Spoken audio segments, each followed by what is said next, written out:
Сайн бацхан хүмүүсээ за өнөөдөр бүгдээрээ хэрчмийн бодлого, хэрчмийн аргаар бодох бодлого бодож сурцгаанаа. За нэгдүгээр бодлогыг уншицгаая.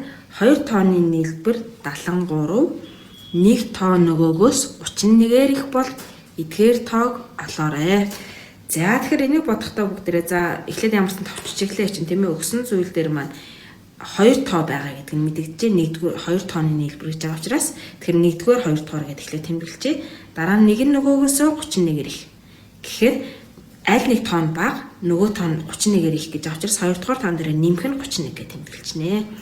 За ингээд энэ 2 тооны маань нийлбэр 73.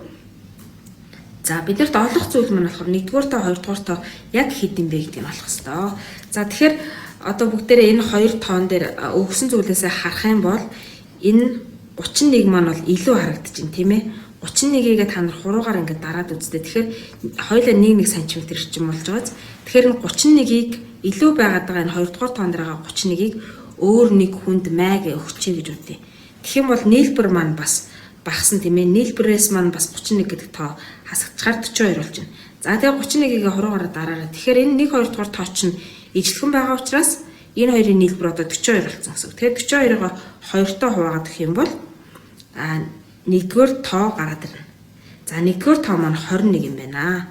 1 см-ээр 1-р тоог илэрхийлсэн тийм ээ. За тэгээ 2-дугаар тоо чинь 1 см дээр нэмэх нь 31 гэж байгаа учраас 21 дээрээ 31-ийг нэмэх юм бол 2-дугаар тоо гараад ирнэ.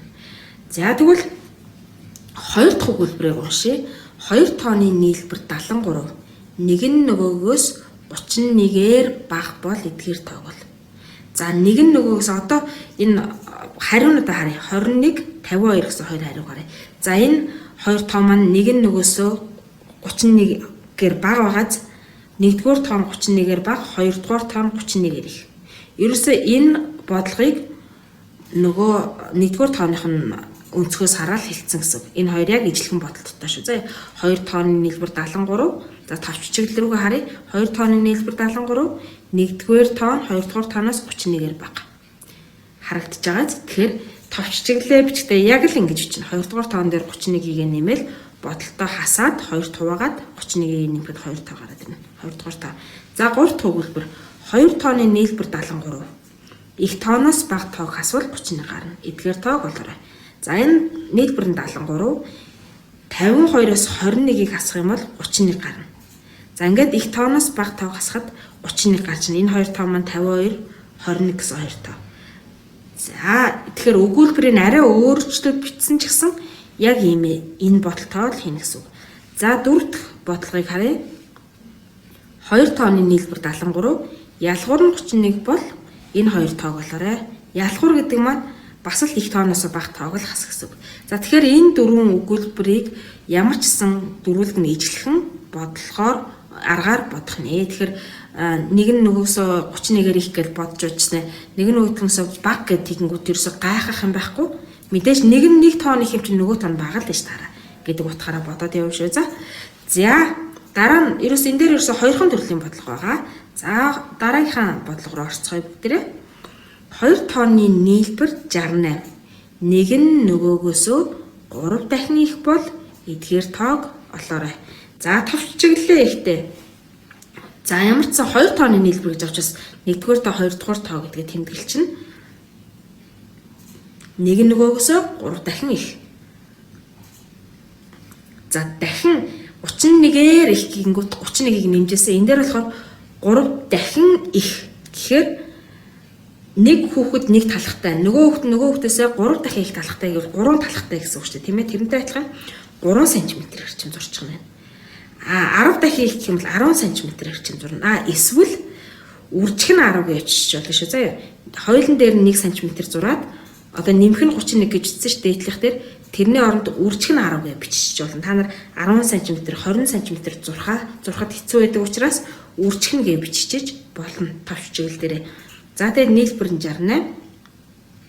Олох зүйл маань 1-р тоо 2-р тоог олох нэ.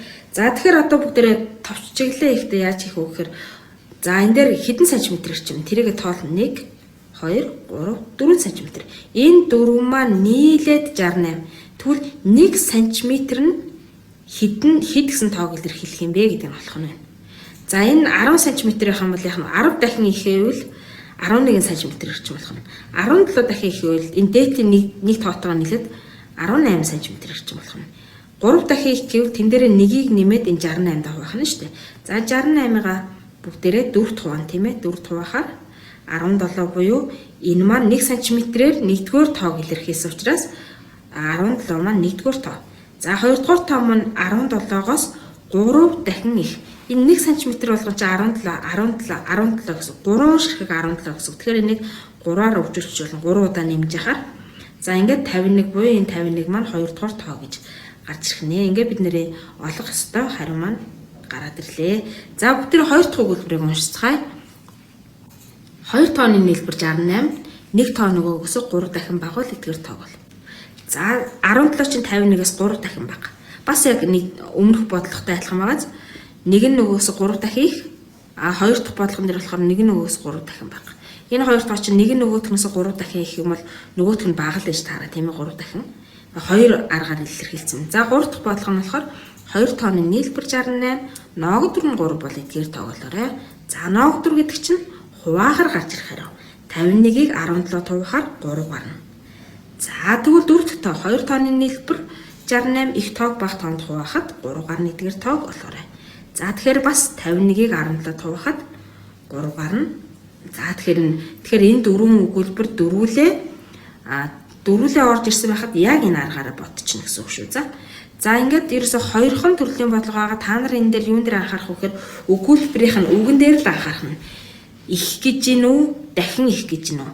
Тэдээр баг гэж гин үү, тэд дахин баг гэж гин үү? Тэдээр их гэх юм бол нэмэх үйлдэл орж ирэх нь. Тэд дахин их гэх юм бол дахин их, дахин баг гэх юм бол хэрчим маань уртцаад явах нь. За ингээд дараагийнхаа хичээлээр уулзлаа. Түр баяртай.